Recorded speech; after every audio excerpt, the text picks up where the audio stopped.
Bueno, ¿lo pudieron abrir el archivo? Sí. Sí.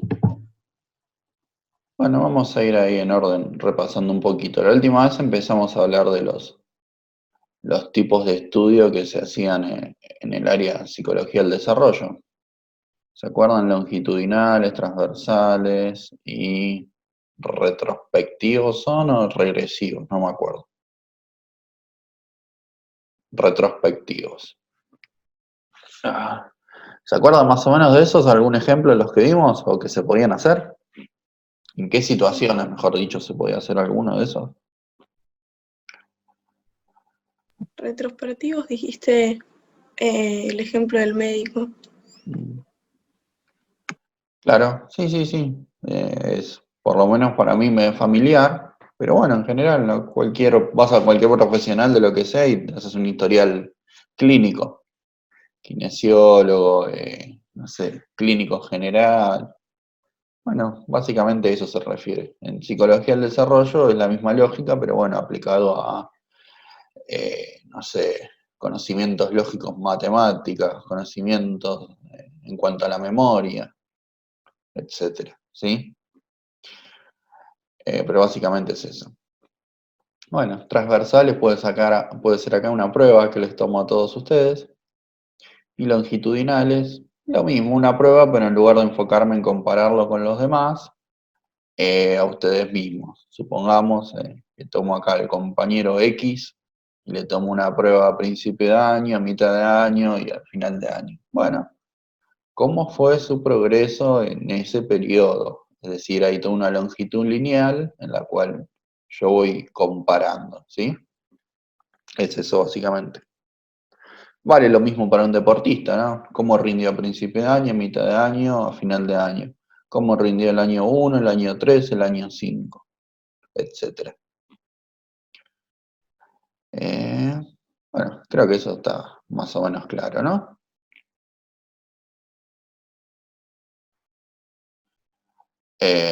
Bueno, habíamos visto después las distintas etapas, la infancia, reflejos, bueno, ahí se los nombro, esos más o menos se los acuerdan. ¿Se acuerdan mismo los videos? Sí. Bueno, Sí. de vuelta, había un montón en los videos, pero bueno, yo acá les nombro los 5 que más o menos son los más importantes porque obedecen a la idea de supervivencia en el sentido de alimentarse. Obviamente todos los reflejos obedecen a la idea de supervivencia, pero bueno, acá en el nombre 5 que me parecen bastante lógicos, ¿no? Uno empieza a buscar algo, luego tiene que tener la capacidad de marchar, de caminar, así lo buscarlo, luego tiene que tener la capacidad de prensión o de tomarlo, de llevárselo a la boca, y que sería de deglución y de succión. ¿Mm? Si más o menos todo eso está bien, podés alimentarte sin problemas.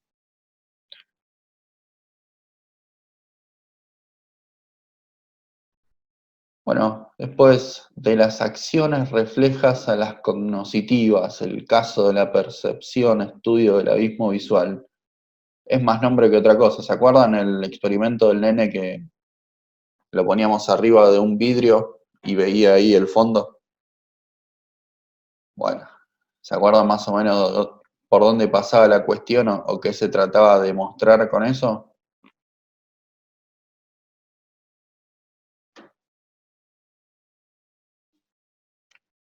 Ten, ten, ten, ten, ten, ten. El que responde bien se saca un 10 ya. Bueno, ¿se acuerdan más o menos? No, Bien. Lucas, yo no me acuerdo. ¿Podemos repetirlo? Sí. Sí, creo que sí. Sí, yo tampoco me acuerdo. Bueno, bueno, ahora no lo voy a pasar porque no sé dónde está el video, pero se los comento rápido.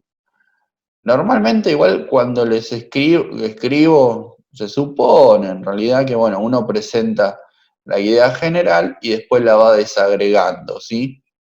Les digo para que se orienten después en el resto de las cosas. Bueno, lo que intenta mostrar este experimento es cómo se pasa en una cuestión que es la percepción visual, ¿sí? Se podría tomar otro, no sé, la memoria, la percepción, no sé,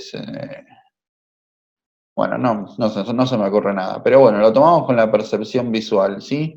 Bueno, entonces, ¿cómo pasamos de algo que viene desde fábrica, los reflejos, a una cuestión cognoscitiva? Que hablamos de la cognición en términos de acciones, ¿sí? Interiorizadas, dirigidas hacia un objeto.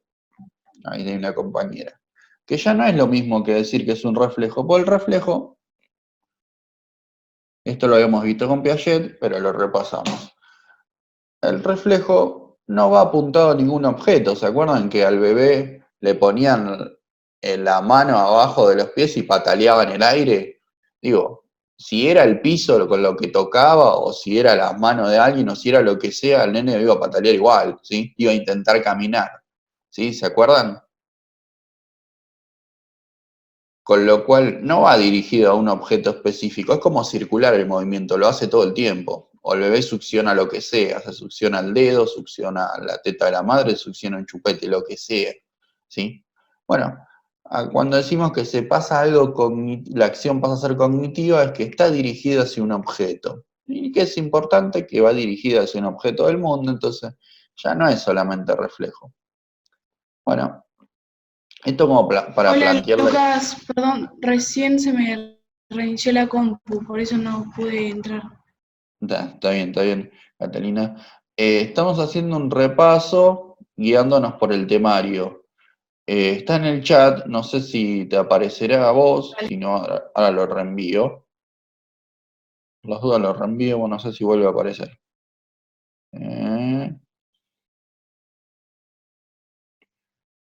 Digo, no sé si... No está, pero lo tengo acá abierto en el modo, así que. Ah, buenísimo. Bueno, genial. Bueno, dicho eso, bueno, el estudio se trataba de, a ver, ¿el nene tiene percepción de la profundidad, sí o no? Entonces lo hacíamos gatear sobre una especie de pozo, ¿sí? En donde había un vidrio. ¿Se acuerdan? Había una caja con distintos niveles, un nivel alto y un nivel de profundidad, de abismo. Entonces el nene iba pasando por el vidrio. Lo que pasaba era que antes de los 6 meses, es decir, o mejor dicho, empezamos al revés. Una vez que empezaba a gatear, el nene sí, se paraba, veía la profundidad y se paraba. Tenía la noción de que, bueno, algo andaba mal ahí, o por lo menos era un peligro potencial. Entonces se paraba. Bueno, dicen, pero esto les viene de fábrica, este miedo, esta capacidad de darse cuenta, o es cuando empiezan a gatear, cuando empiezan a hacer algo. Cuando la acción les permite dirigir su atención hacia ese abismo. Bueno, entonces lo que se hacía era con bebés que no gateaban antes de los 6 meses, más o menos. Bueno, pero si no gatea no se puede ir moviendo del abismo al no abismo. Entonces, ¿qué hacemos? Los ponemos ahí boca arriba y les medimos el pulso cardíaco. Bueno, cuando estaban en la parte normal tenían un pulso cardíaco X, ¿sí? Bueno, cuando lo poníamos en la parte del abismo, se supone que si tenían miedo se tenía que subir el pulso cardíaco. Pero bueno, la realidad es que pasaba lo contrario, se bajaba el pulso cardíaco.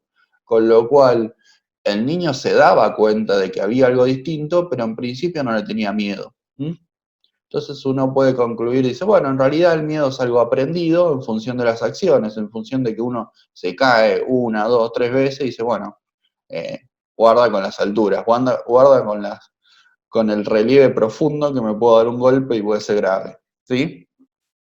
¿Se entiende el punto más o menos? Sí. Como una acción, que es gatear en este caso, permite construir la idea de miedo al abismo, ¿sí? Podríamos pensar lo mismo con la memoria o con otra cuestión, pero bueno, ya que tenemos este experimento, usémoslo. Lucas, Sí, y ese sería el nivel preconvencional. estamos ahí manejándonos más en el nivel...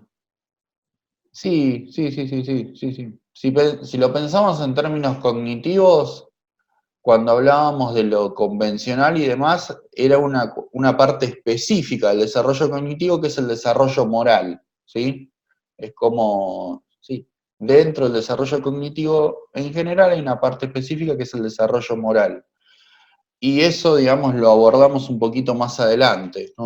No podría decir que esto tiene que ver con el desarrollo moral, porque cuando hablamos de moral tiene que ver con juicio de valor sobre determinadas acciones, y en este caso no diría que el niño está haciendo un juicio de valor sobre si está bien o si está mal, tenerle miedo a las alturas, ¿no? A tenerle miedo al abismo. Simplemente le tiene miedo y punto. Ah, o sea, eso último, los niveles no tienen que ver con el desarrollo cognitivo. En realidad, para ser más específico, dentro del desarrollo cognitivo tenés un apartado, ¿sí?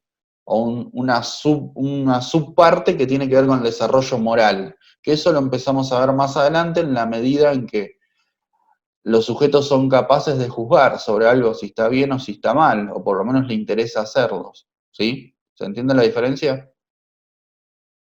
Sí. Genial. Mientras tanto, hablamos de desarrollo cognitivo en términos de todas las acciones que se consideran inteligentes, ¿sí? De inteligencia, para simplificarlo. Siguiendo a Piaget, que la inteligencia es un conjunto de acciones interiorizadas que tienden a la adaptación. No les voy a pedir toda esa definición, pero sepan que cuando hablamos de cognitivo, generalmente, o de cognoscitivo, hablamos de inteligencia, de lo que popularmente se conoce como inteligencia. ¿Quedó claro más o menos? Sí. Y siguiendo con lo que decías, Melissa, bueno, una persona inteligente puede hacer cálculos matemáticos, puede tocar música y también puede juzgar si algo está bien o está mal. ¿Mm? Hacer un juicio de valor sería una parte de la inteligencia, pero no sería toda la inteligencia, ¿sí?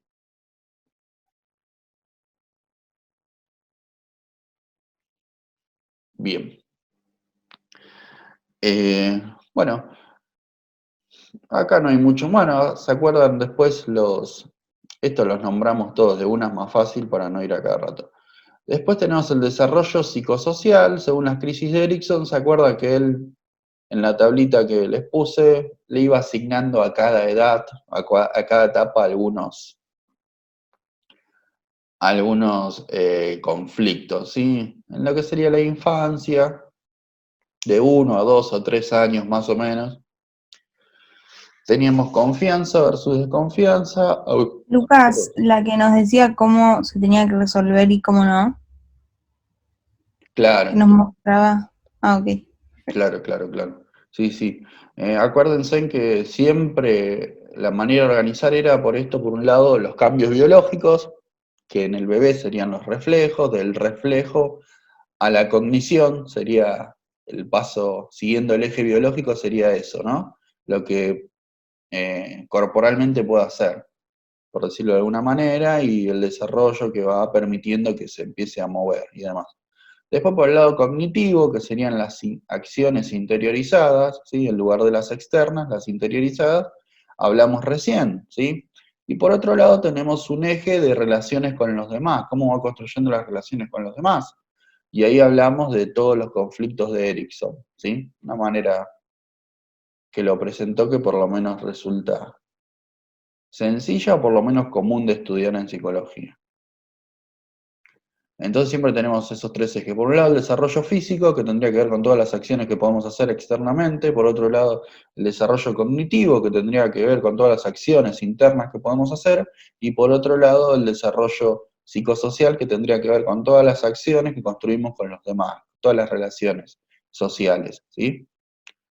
Así que más o menos siguiendo esos tres ejes, se ordenan todos los contenidos del temario y de la unidad, ¿sí?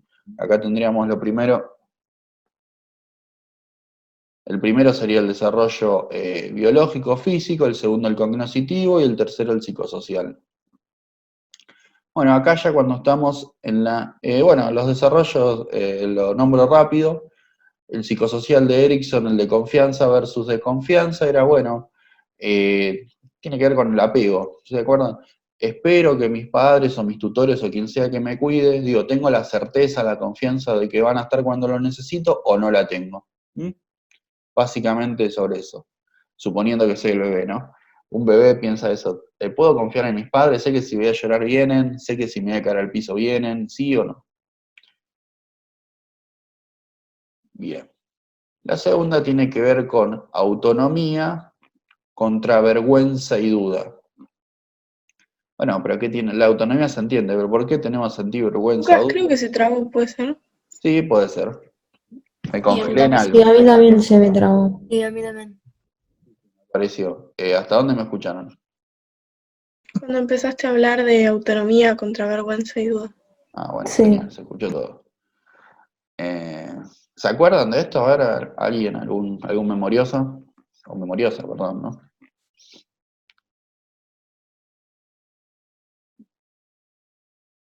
Vale hacer trampa si tienen la ficha.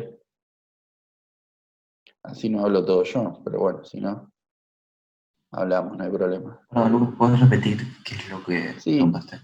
el conflicto, el primero habíamos dicho era confianza versus desconfianza, y el segundo autonomía contra vergüenza y duda. Bueno, cuando habla de sí. Perdón, Lucas. Yo encontré algo, pero dice, encuentro y agarro un juguete. ¿Me reta o me deja explorar? Si hay peligro, no duda ante la exploración, o sea, no lo haces y durante la exploración. Uy, mezclé todo lo que puse, pero dice, si hay autonomía, agarra el juguete, y si hay, o sea, si no logras agarrar el juguete porque te lo pasa alguien más, no lo logramos y genera duda o vergüenza. Claro, sí, sí. Pero bueno, suponiendo todo el tiempo, estamos hablando en el eje de las relaciones con los demás, ¿no? Si logro agarrar, por ejemplo, apenas empiezo a caminar, ¿sí? El niño apenas empieza a caminar, bueno, el desafío es movilizarse solo, ir y tomar algo, por ejemplo. La idea es explorar el mundo. En este caso, un juguete sirve a esos fines. Entonces, bueno, tengo capacidad de moverme, ir y tomarlo, genial, tengo autonomía, tengo independencia de mis padres, ya no hace falta que ellos me traigan el juguete, ¿sí? Genial. En caso de que fracase, ¿qué pasa? Bueno, uno podría decir, bueno, fracasaste y se terminó, o fallaste, no lo lograste, un intento fallido. Ahora bien, pero si tenemos en cuenta que este es el eje de las relaciones con los demás, vamos a tratar de pensar qué sintió la otra persona o cómo nos sentimos con respecto a esa persona. Entonces, si el niño va e intenta agarrar el juguete y no lo logra, dice, a ver, para mí, para el que me ve, o sea, mi papá me está viendo que fallé, entonces, ¿cómo me siento? Y con vergüenza, ¿sí? O alguien más, sea un amiguito o quien sea, me está viendo que lo intenté y fallé. Normalmente cuando pasa eso, nosotros sentimos que fracasamos, luego probablemente nos dé vergüenza volver a intentarlo, porque si lo vuelvo a hacer y fallo, se van a reír de mí, ¿no? En esa edad no lo dice en esos términos el niño, pero sí, sí le genera ese sentimiento, ¿sí? Entonces, autonomía versus vergüenza o duda. ¿Mm? De hecho, a nosotros nos pasa, ¿no? Normalmente cuando queremos hacer algo y sabemos que medio nos cuesta, titubeamos un poco, ¿no? No sé si alguna vez a alguien le pasó.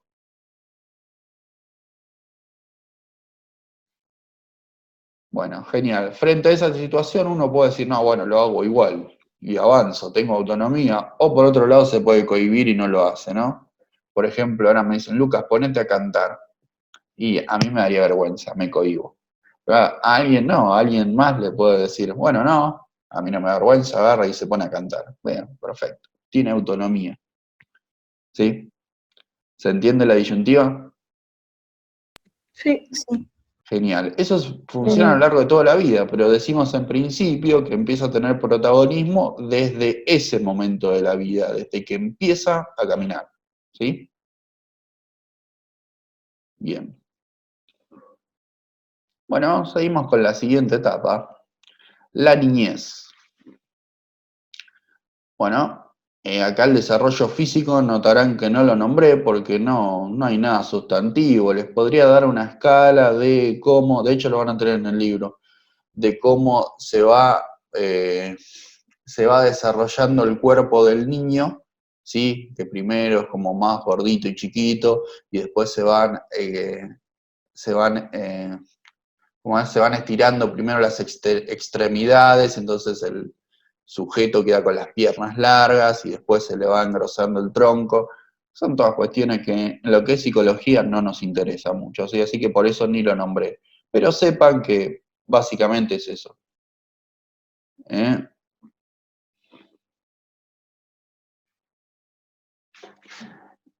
Y después hay cuestiones del lenguaje y demás que tampoco no nos interesa profundizar en este momento. Esperen que...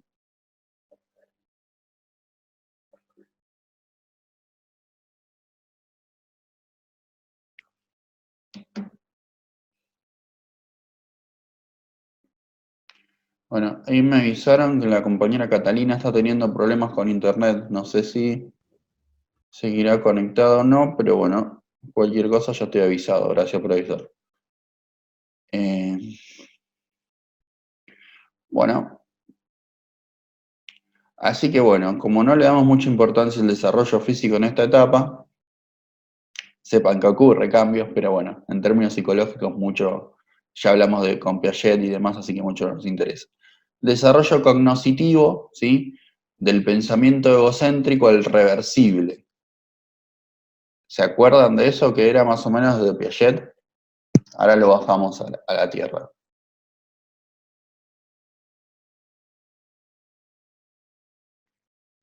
Miren que entra todo Piaget ahora, ¿eh? No, se los nombro, chicos, para que vayan ubicándose que todo lo que vimos anteriormente se empieza a aplicar en estas unidades, ¿sí? Antes vimos las escuelas en generales, en abstracto, y ahora tratamos de bajarlo a la realidad, por eso se los nombro acá. Bueno, les digo, un ejemplo de esto sería el caso del desarrollo moral, ¿sí? Con respecto al desarrollo moral había esta tendencia, ¿sí? Le presentábamos un dilema moral a un niño, ¿sí? De la etapa, lo que es la infancia, que Piaget lo ubicaría, supongamos, a ver si tiene 6 años, ¿sí? O 5 antes de las operaciones concretas, lo que mostraría el niño es que tiene un pensamiento egocéntrico, ¿sí? Con lo cual dice, bueno, a ver, ¿se acuerdan más o menos de qué trataba el dilema que les conté? Puede ser para ¿Es cualquier dilema, pero bueno. el del farmacéutico? ¿Cómo? El del farmacéutico, ¿verdad? Sí. Creo que era alguien que se le estaba muriendo la esposa y no tenía plata para comprar farmacéutico, entonces iba y robaba. Y la pregunta era si estaba bien o no. Exactamente, ¿sí? Usamos ese ejemplo porque, bueno, es el que está reestudiado, pero puede ser con cualquier dilema moral, ¿eh? La eutanasia está bien, está mal. Bueno, ahí tienen todo el tema del aborto, que también aplicaría, no lo usemos porque, bueno, cada uno tiene su posición, pero bueno, y después, pero con cualquier tema, no sé. Lucas, ¿por qué la eutanasia estaría mal? No digo que esté mal, digo que es una cuestión, un dilema ético, como planteamos en el farmacéutico, en el caso del farmacéutico, que se preguntaban, ¿está bien, está mal robar? Bueno, con respecto a la eutanasia nos podemos hacer la pregunta, ¿está bien, está mal? Lejos estoy de dar una posición de decir esto está bien o está mal, simplemente planteo el dilema. ¿Se entendió? Sí, perfecto, me escuché mal, por eso, gracias. Bárbaro. Ahora bien, para no meternos con temas controvertidos y demás, y de hecho también para ser un poco más riguroso, nos referimos a un tema que ya está estudiado. Que fue el dilema de Haynes, se lo estudió, ¿sí? Este dilema se lo presentó a niños de distintas edades a ver qué respondían. Los que tenían menos de 6 años o 7, que todavía no habían llegado a las etapas de las operaciones concretas, ¿sí? Respondían de una manera egocéntrica. Si era el hijo, ¿sí? Una situación hipotética, ¿no? Del farmacéutico, diría, no, está mal lo que hicieron porque a mi papá lo perjudicaron. Y si era el hijo del hombre que robó, no, está bien porque mi mamá lo necesitaba el remedio. Con lo cual pensaba en términos de castigo y recompensa centrados en uno mismo, no tenían la capacidad de ponerse en el lugar del otro. Sí, y entender que no, si se viola una regla, en realidad eso va a tener consecuencias para la vida en sociedad, etcétera, ¿sí? Simplemente se limitaban. Por eso se dice que es un estadio preconvencional, porque no entienden la convención, ¿sí? Luego, en el siguiente estadio, o etapa en donde ya los niños estaban cerca de las operaciones formales, pero no llegaban antes de los 12 años, bueno, lo que pasaba es que empezaban a entender la regla, ¿sí? pero en todo caso no la cuestionaban, ¿sí? Como que uno diría, bueno, según la Constitución esto dice que está bien y está mal, según la ley está mal robar y se terminó. Y cuando pasaban un poquito más, ¿sí? Que ya habían llegado a las operaciones formales, tenían capacidad de abstraerse de esa situación. Es decir, el pensamiento era reversible. En términos lógicos, decimos que es reversible cuando tenés capacidad, ¿sí? De avanzar en el pensamiento y volver a la situación inicial. Esto implica capacidad de salir de tu posición, tomar la posición del otro, ¿sí? Lo que en términos emocionales diríamos empatía. Bueno, en términos lógicos es reversibilidad. Tenemos la capacidad de ponernos en el lugar del otro. ¿Sí? Bien.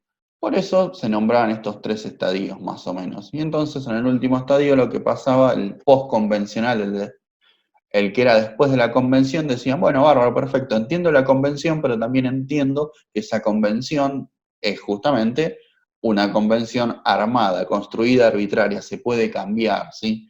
Con lo cual puede haber excepciones, ¿sí? Y trataban de buscar una solución de compromiso. De hecho, cuando les pregunté, más o menos todos estuvimos de acuerdo en que, y sí, está mal, pero puede haber excepciones, o no, así todo, no debe haber excepciones, pero en todo caso podían reflexionar sobre la convención, ¿sí? ¿Se entiende la diferencia?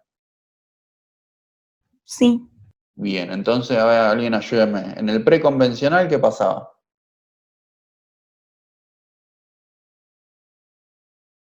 No Es el entendíamos primero, las ¿no? reglas. El primero. Perdón, ¿qué decían? Puede ser como que no entendíamos las reglas. Eran Exactamente. egocéntricos. Acuérdense que el ordenador acá es la idea de egocentrismo. Ego yo, centrismo centrado. O sea, centrado en el yo. ¿Sí? Es como que piensen que solamente estaban en función de lo que podían ver en el momento. Entonces, si la realidad que se le presentaba era ser hijo, digo porque es una manera fácil de ubicarlo. La versión que se le presentaba era la del farmacéutico, le creía al farmacéutico y listo. Si la versión que se le presentaba era la del el adulto, bueno, digo, el adulto que fue a robar, perdón, bueno, le creían a él, ¿sí? Dependiendo, ¿sí? De cómo se sentía en términos de castigo y recompensa, es bien conductista el asunto, ¿sí? Depende de la posición que ubicaba el niño en esa escena, iba a decidir. Así que por eso, básicamente. En el segundo ya entendía la regla, y en el último, Se Se abstenía. reflexiona, claro. bueno, había una capacidad de abstracción, ¿sí? Digo, abstracción, no sé por qué hizo la mano así, pero espero que me entiendan.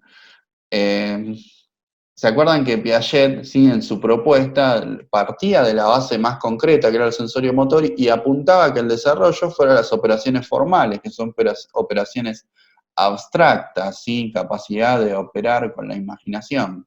Bueno, esto va en la misma línea. Para poder abstraernos de la situación concreta, tenemos que tener la capacidad de poder pensar en términos formales, ¿sí? Independizarnos de la situación y así finalmente podemos reflexionar, ¿sí? Así que creo que, bueno, más o menos quedó claro, ¿no?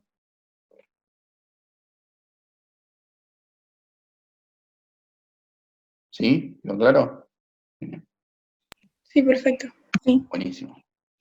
Ahora, igual al final de la clase, yo les voy a poner unas preguntas y para la próxima clase la idea es que las traigan respondidas. ¿Sí? Así, bueno, una especie de simulacro de parcial. Bueno, vamos con la última etapa. Bueno, no, la última no, con la que sigue, que es la que más le dimos importancia, ¿sí? Tenemos por un lado el eje del desarrollo físico. Esperen que les comparto pantalla porque lo voy marcando en mapas. ¿Dónde está? No, Lucas, te tildaste. Ah, ¿ya estoy bien de vuelta o no? Sí, Sí. es la etapa que más y se cortó. ¿Qué más importancia le dimos? ¿Sí? Por lo menos profundizamos un poquito más. Porque bueno, acá mi auditorio está en esta etapa, así que bueno, vamos a profundizar un poquito más. Además lo dice el programa, así que hay que hacerle caso. Bueno, a propósito, ¿pudieron mirar el programa? Yo se lo subí hace unas semanas, no sé si la semana pasada o cuándo, a Edmodo. Si no, después se los paso por acá también. Sí. Bueno, Sí, sí. Bueno, por un lado, el eje del desarrollo físico, que lo que nos interesa es que finalmente todos esos cambios hormonales, morfológicos, etcétera, dan a cabo o permiten una nueva función que es la capacidad de reproducirnos, ¿sí? La capacidad de ser padres, madres, de procrear, ¿sí? Así que eso sería el desarrollo que nos interesa en términos físicos, ¿sí? Ahora bien, dicho eso, implica, ¿sí? O tiene consecuencias psicológicas el asunto, ¿sí? Digo, elijamos tener o no hijos, vamos a tener que tomar decisiones en función de eso. No es algo que se pueda ignorar. En el caso de que no queramos tener hijos, bueno, nos cuidaremos para que eso no pase, ¿sí? Pero en todo caso, una vez que está la posibilidad, tenemos que tomar decisiones sobre sí o sobre no. Anteriormente la posibilidad no existía, así que no había que tomar ninguna decisión sobre eso.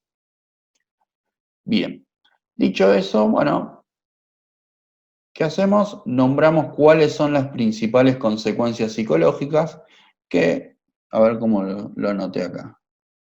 Bueno, capaz que lo reformulo un poco. Pero en todo caso sepan que los dos trabajos principales, ¿sí? Dada la aptitud para reproducirnos, es el primado genital y el hallazgo de objeto.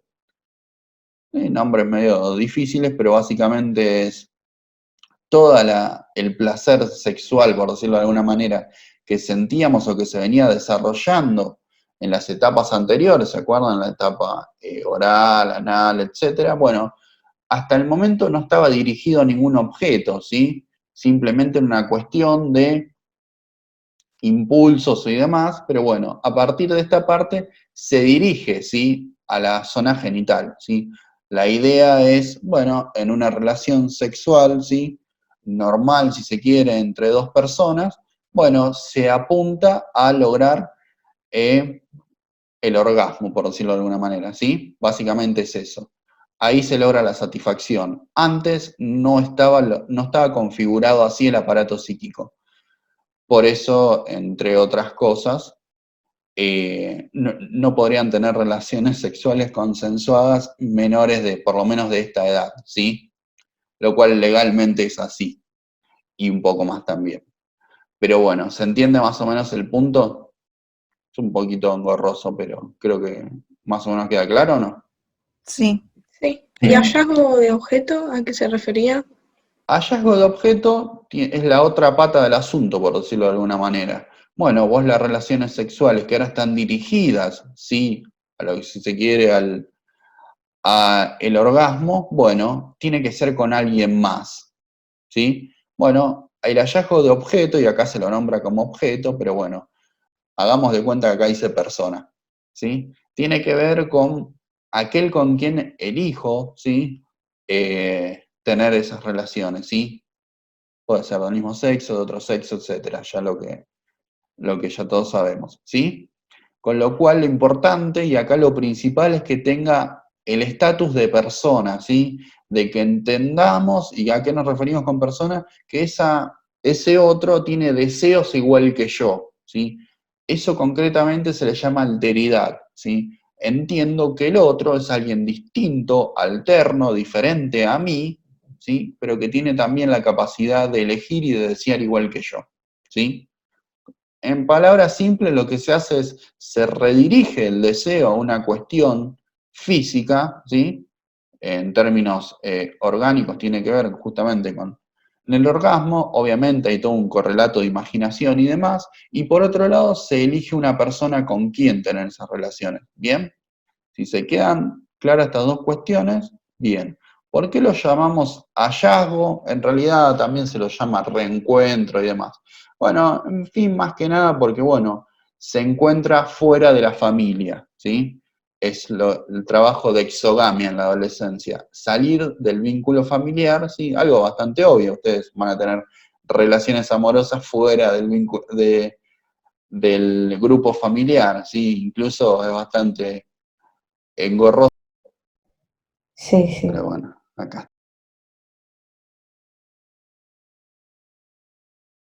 estamos de vuelta.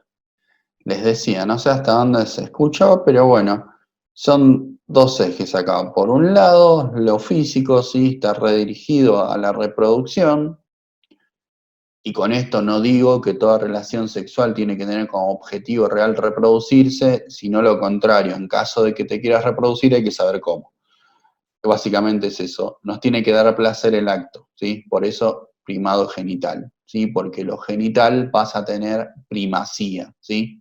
Por encima de otras zonas erógenas. Bien, eso por un lado. Y por otro lado, el hallazgo de objeto tiene que ver con poder encontrar a alguien con el cual tener esas relaciones, ¿sí?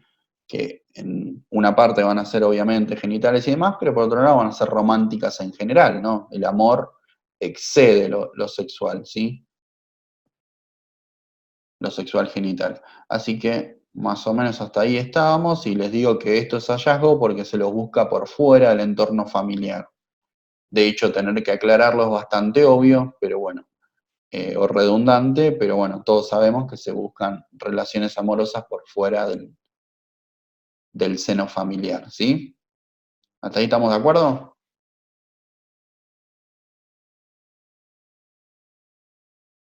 Creo,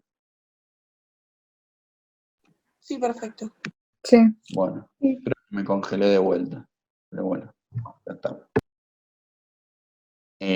Bien, dicho, si está claro estos dos ejes, acá lo que hago más o menos es reformularlos de otras maneras. A ver, acá lo mismo, exogamia, autonomía y nuevos lazos sociales. Ah, ahí hay más. Somos más.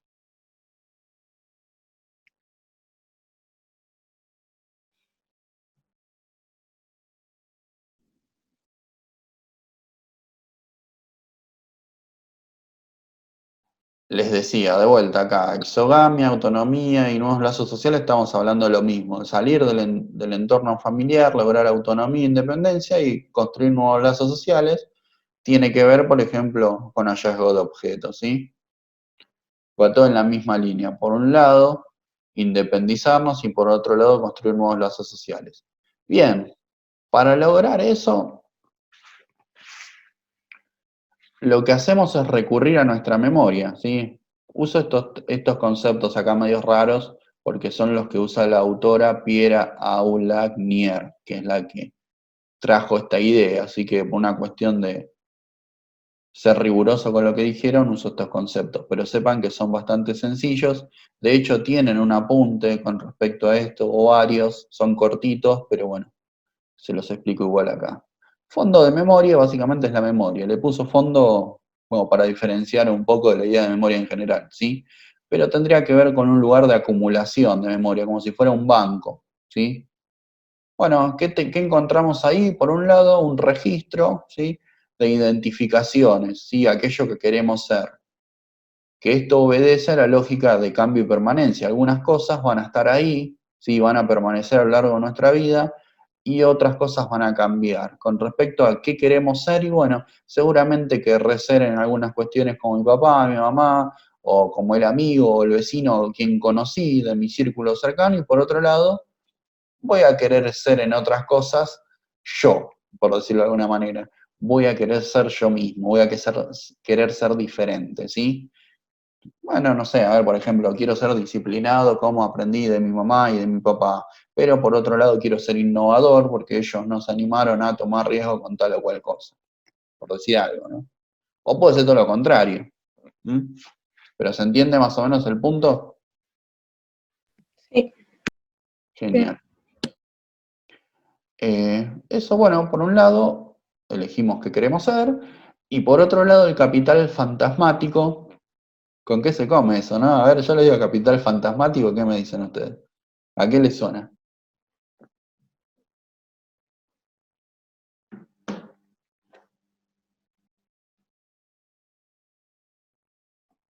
Lucas, te equivocaste de materia, ¿no?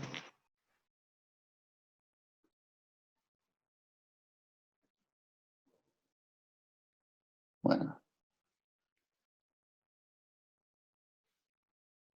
supongo que alguien lo estará googleando, pero bueno, de mientras les cuento. Fantasma. Esta palabra sí la escucharon. ¿Qué es un fantasma? algo muerto. Claro, ¿Cómo? como un espíritu. Tipo, claro. Un espíritu, ¿sí? Así que o bien acá es la parte donde desvariamos y empezamos a fabular en psicología, decimos cosas irreales, o la idea convencional de fantasma, acá le damos otro significado, una de dos, ¿qué les parece? Puede que el profe empiece a desvariar acá. Bueno, creo que le vamos a dar otro significado. Cuando hablamos de fantasma, en psicoanálisis se entiende, y haciendo un poco alusión a la idea de fantasía, ¿sí? Un fantasma vendría a ser la proyección externa de ese miedo que tenemos, ¿sí? No vamos por el lado metafísico en el cual los fantasmas existen realmente para algunos, sino vamos por el lado de que todo fantasma en realidad es una exteriorización de esos miedos que tenemos, ¿sí?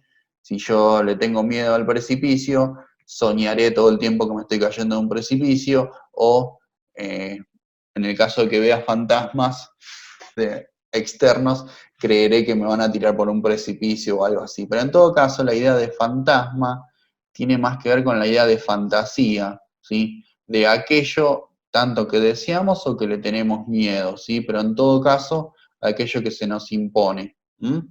Es algo inconsciente. Va por ese lado. Bueno, ahora bien, en esas fantasías, ¿sí? Se le da una vuelta un poquito más, se dice que son puramente relacionales, ¿sí? Tienen que ver con las relaciones que construimos. Vendría a ser lo fantasmático, vendría a ser como un guión de vida en el cual nos relacionamos de manera placentera o displacentera con los demás. Traducido, tenemos el extremo de las personas que siempre tienen relaciones tóxicas y tenemos el otro extremo de las personas que siempre tienen relaciones saludables. Son extremos ideales, a nadie nos pasa eso, a veces nos llevamos bien con alguien y otros mal con otros. Pero ¿se entiende más o menos los dos polos y por dónde va la cuestión? Sí. Sí. Genial. Entonces, cuando hablamos de los fantasmáticos, hablamos de tipos de relaciones. Bien en el eje de hallazgo de objetos, ¿sí? Entonces, bueno, capital fantasmático, capital en este sentido se usa con la idea de acumulación, de ganancia, ¿sí? ¿Qué tipos de relaciones el sujeto fue ganando a lo largo de su vida, ¿sí? ¿Qué modos de relacionarse, ¿sí? Acumuló? A eso se refiere. ¿Por qué es importante esto? Bueno, porque vamos a tener una matriz de relaciones. ¿Se acuerdan cuando hablamos de apego? Decíamos, construimos una manera de relacionarnos con los demás. Puede ser segura, insegura o ambivalente, ¿sí? Podemos tener confianza, desconfianza o confiar un poquito a veces y otras no. Bueno, esto va en esa línea. ¿Qué tipo de relaciones podemos construir con los demás? En parte van a ser las mismas que tuvimos en nuestro pasado, o sea, con nuestros padres, con nuestros amigos, con quien sea, y en partes van a ser nuevas, ¿sí? ¿Se entiende más o menos esto? Esto en su momento, creo que mucho no lo profundicé, me equivoqué ahí de que no van a hacerlo, pero bueno, creo que estamos a tiempo. ¿Se entendió más o menos? Sí, sí. No les voy a preguntar nada complicado con esto, sí que entiendan que por un lado la cuestión es el ser, lo que somos, y por otro lado con quién elegimos relacionarnos, ¿sí? ¿Qué ser versus tener, si se quiere? ¿Sí? ¿Qué relaciones elegimos tener? Bien. Si eso está claro, está perfecto. Como idea general que engloba todo esto, hay un trabajo que es el de historizar. Nosotros, los seres humanos, por excelencia, por definición, o por rasgo, como quieran llamarle, tendemos a contar historias, ¿sí? A narrar nuestra vida, a que todo tenga sentido, ¿sí? Cuando hablamos de racionalidad, por ejemplo, lo que hacemos es agrupar todos los hechos y darle sentido, darle unidad. Lo mismo que hace un historiador, ¿sí? Yo le preguntaba a un historiador, bueno, ¿por qué se cayeron las Torres Gemelas? Y porque me diría, bueno, hubo una discusión o hubo una pelea con tales y cuales países y pasó tal o cual cosa. Bueno, en fin, iría uniendo todos los hechos. Nosotros hacemos lo mismo con nuestra vida, ¿sí? Lo hacemos siempre.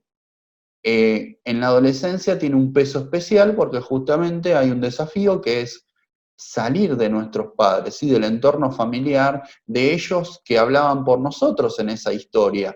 Y no digo en el sentido de que nos quitaban voz ni demás, simplemente como éramos chicos, en la medida que fuimos creciendo, siempre creímos la historia de nuestros padres, ¿sí? Lucas, y yo, mamá, ¿cómo nací? Y ellos te contaban, y demás. En todo caso, no digo que sea verdad o que sea mentira, pero teníamos o estábamos pendientes de la historia de nuestros padres, ¿sí?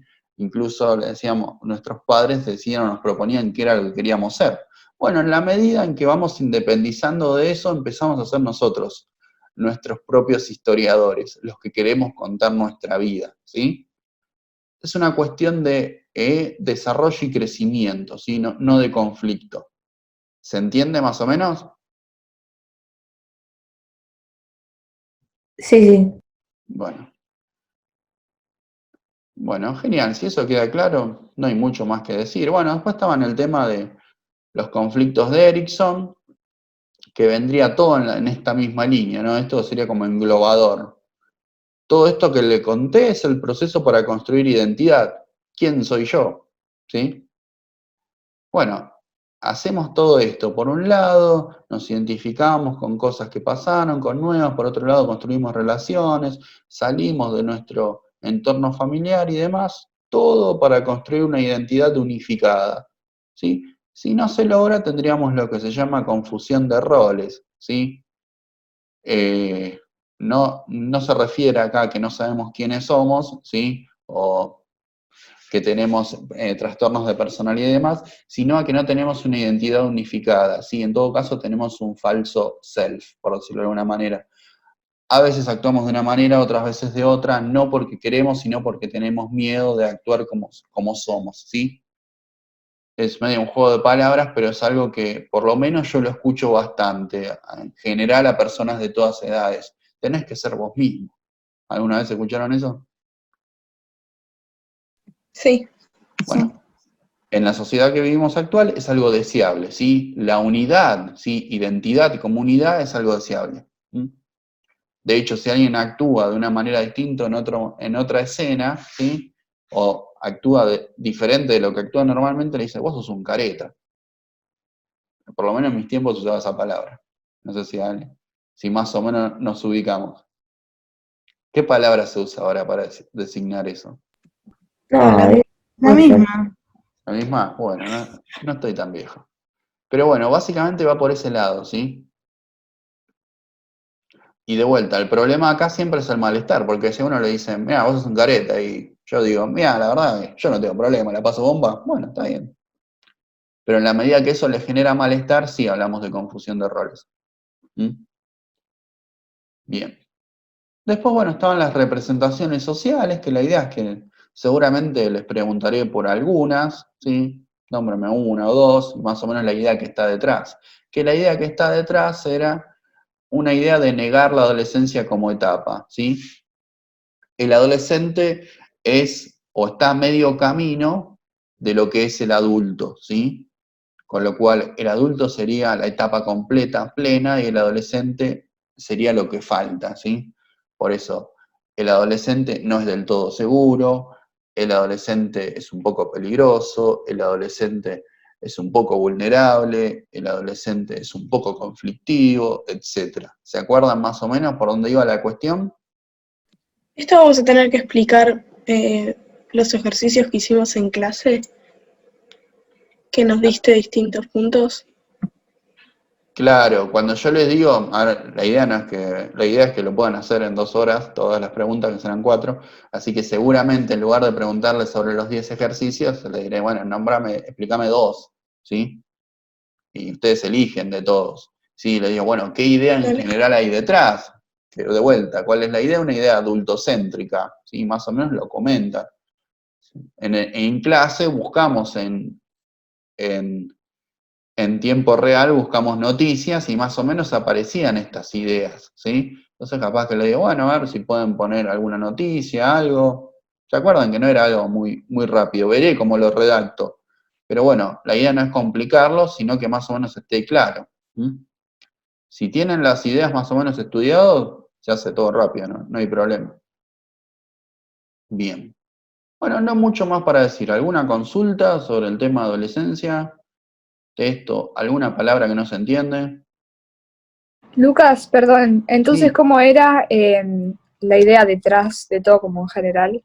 del último punto, De lo de que las eran las representaciones. representaciones sociales de la adolescencia. Sí, Bueno, sí, en este caso de adolescencia negativizada es una idea adultocéntrica, ¿sí? El centro es el adulto, ¿sí?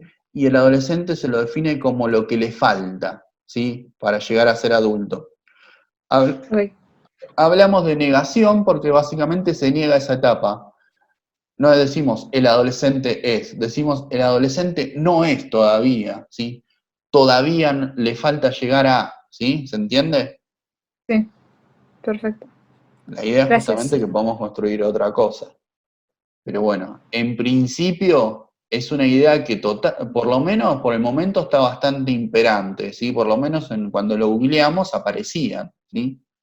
Después me podrán discutir, no, Lucas, en realidad vos te quedaste en el pasado. Pero bueno, es una cuestión abierta de Gracias. discusión. Bien.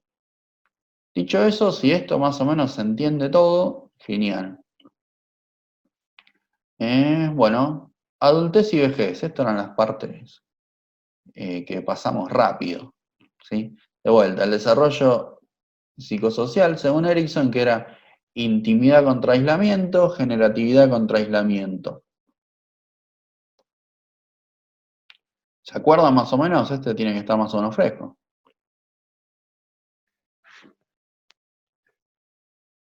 ¿Era el que no querías tener hijos, puede ser? Sí, está relacionado de alguna manera. Cuando hablamos de Generar generatividad... herencia. ¿Cómo? Poder construir relaciones estables, íntimas, generar herencia. Claro, intimidad, claro, contra aislamiento era, bueno, poder generar justamente relaciones íntimas. Y acá la idea de generatividad viene con la idea de generación, ¿sí? Pueden ser tus hijos directamente o pueden ser la generación que viene, los jóvenes, si se quiere. Si yo fuera viejo, me referiría como los jóvenes, que estoy en camino. Pero bueno, en todo caso es apostar a la sociedad en general, ¿sí? Salir del ensimismamiento de uno, ¿sí? Se supone que a los 40 años más o menos uno ya está logró lo que quería en la vida, ¿sí? Por lo menos en términos profesionales está más o menos estable, uno tiene su economía más o menos lograda, casa, auto, etcétera. Bueno, dice, bueno, me voy a ocupar de los demás, ¿sí? Bueno, hoy diríamos, no, me voy a ocupar de mí, voy a viajar por el mundo, pero bueno, quedémonos en hace 40, 50 años atrás cuando se pensó esto. Pero bueno, ¿se entiende más o menos el punto? Sí. Así que bueno, generatividad contra aislamiento, y acá de vuelta, intimidad contra aislamiento, que tiene mucho sentido en cada etapa, ¿no? A los 30 años más o menos, y sentás cabeza, ¿sí? Construir relaciones íntimas estables. Y por otro lado, a los 40 años, bueno, se supone que uno ya se empieza a ocupar de los nietos y demás si los tiene, o si no, tiene alguna vocación social de algo. Incluso se puede poner en política para cambiar el mundo, ¿no? Supongamos. Bien. Con respecto al desarrollo físico, ¿sí? Bueno, la crisis de la madurez por un lado y cambios hormonales. Los cambios hormonales tendrían que ver que en la mujer son más palpables, que tiene que ver con la menopausia y demás, ¿sí? Por otro lado, en el hombre también, que en general son disminución de las hormonas características de cada sexo, ¿sí? En los hombres la testosterona, en la mujer el estrógeno. Esa disminución trae efectos, en la mujer es un poquito más dramático, o sea, es más notable, más abrupto, y en el hombre es más gradual, ¿sí? Pero en todo caso, traen efectos psicológicos que son, perdés algunas capacidades, al perder a ver esos cambios hormonales, perdemos cierta fuerza física, tono muscular, incluso nuestros huesos se vuelven un poco más débiles y demás. En general nos sentimos un poquito más débiles. Eso tiene cambios psicológicos, nos empezamos a sentir más viejos, por decirlo de alguna manera. Eh, lo que normalmente le dicen a una persona de 40 años, te agarró el viejazo. No sé si lo escucharon. Le dicen te Sí. agarró el viejazo porque se empieza a vestir de joven.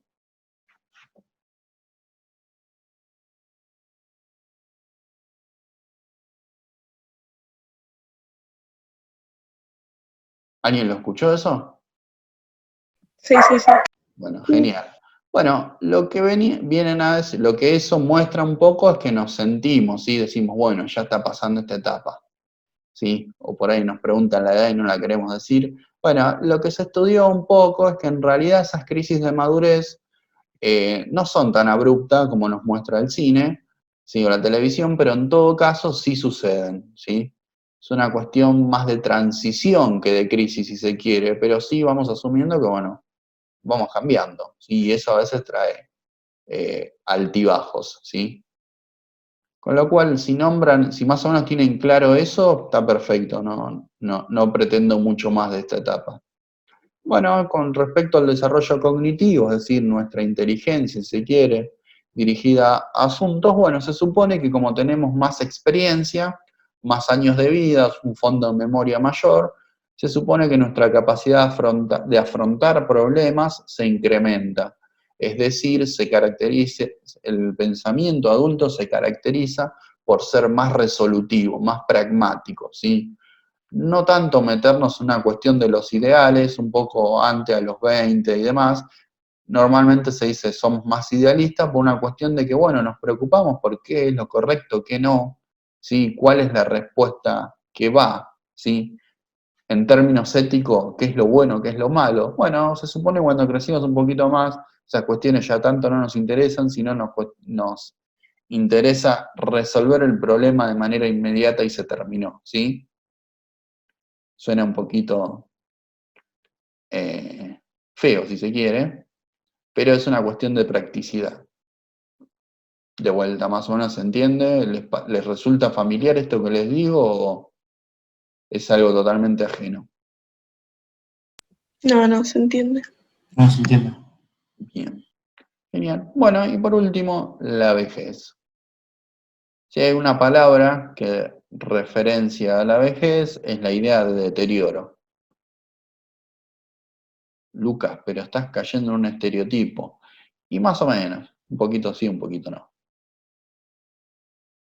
¿Alguien me podría decir por qué un poquito sí, un poquito no? Porque físicamente es verdad.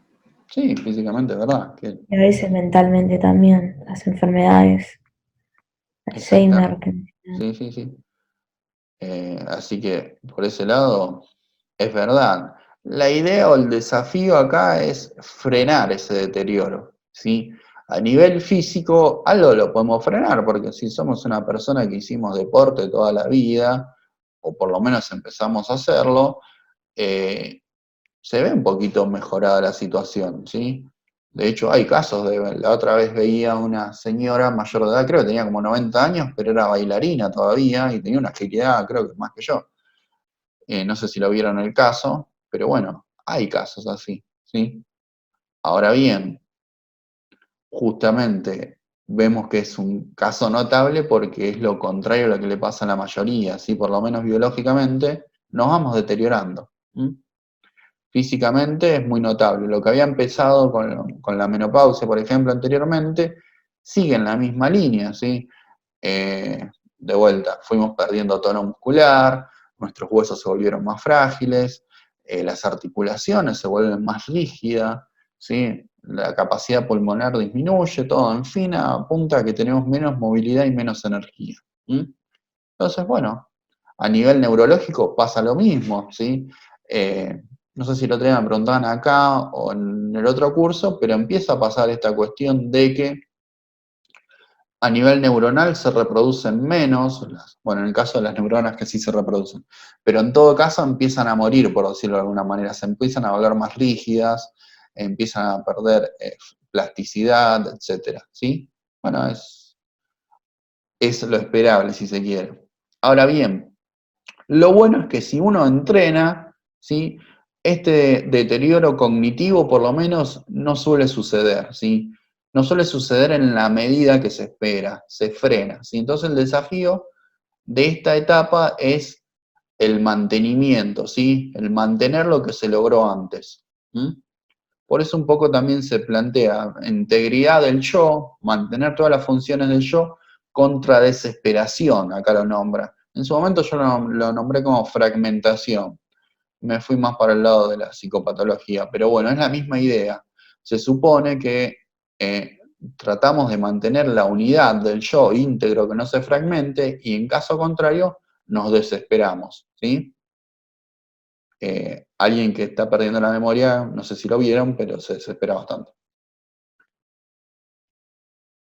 Lamentablemente uno a veces ve personas de mayor edad que empiezan en discusión, no, yo hice tal o cual cosa, no, no lo hiciste, no, no lo hiciste, bueno. Si son varios que le dicen que no, no lo hiciste, bueno, evidentemente va perdiendo memoria. ¿Les resulta familiar esto? ¿Ajeno? Bien. Bueno, acá no lo nombré, pero sepan, y lo pueden decir, que también esto trae consecuencias en términos de las relaciones sociales, ¿no? Ampliando, si se quiere, este eje, una cuestión es que, bueno, si uno se empieza a sentir que empieza a perder capacidades, dice, bueno, soy más incompetente, no puedo hacer tal o cual cosa, se empieza a aislar, ¿no? Yo no estoy capacitado para hacer tal cosa, yo soy una molestia, soy una carga para mis hijos, me voy, ¿sí? Suele pasar, es muy normal en esta edad en donde se empiezan a sentir inútiles las personas. Lamentablemente, y eso sí es un estereotipo, pasa. ¿Mm? Así que bueno, tiene efectos en las relaciones sociales. Es deseable que no pase eso, pero suele pasar. Y bueno, como corolario o algo característico es la enfermedad de Alzheimer, que sí es propia de la vejez. No sé si más o menos a partir de los 50 años puede empezar. No sé si debe haber casos más precoces, pero en general y tiende a aumentar en la población adulta mayor, ¿sí? A los 60 años el 10% de la población tiene, a los 85 años el 50% de la población lo tiene. Así que o bien sobreviven más los que tienen Alzheimer o en general empieza a haber más casos con Alzheimer. Bien. Hasta acá más o menos estamos. Genial. Sí. Bueno, por último, si me tuvieran que contar de qué se trata la enfermedad de Alzheimer, algo había nombrado. ¿De qué se trata más o menos? Pérdida de la memoria. Principalmente pérdida de la memoria. Tiene efectos, ¿sí? Diferenciales. En primer lugar, te olvidas escenas, te olvidas nombres. Bueno, eso de los nombres nos pasan a todos. A mí mi mamá a veces me dice Luca, Emma, el nombre de todos mis hermanos. Pero bueno, es pérdida de la memoria, sea de nombres, o sea, pérdida de la memoria declarativa, sea de situaciones, ¿sí? De habilidades, pérdida de memorias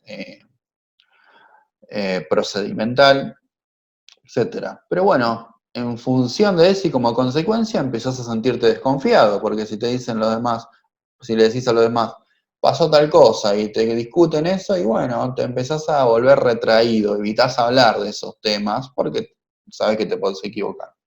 Entonces tienen esos efectos, retraimiento, ¿sí? Y si esto sigue empeorando, bueno, persecución, delirios, ¿sí? Delirios de persecución, ¿entendés? Que no, a ver, ustedes me robaron, no, me llevaron a tal cosa, a tal lugar, etcétera, ¿sí? Eso típicamente es una enfermedad psiquiátrica una enfermedad psicótica que se llama delirio de persecución. Y bueno, se empieza a pasar, suele pasar. Y esto empeora. Normalmente igual las personas con problemas de Alzheimer se terminan muriendo de otras cosas, pero también puede llegar a ser fatal. Bueno, creo que por hoy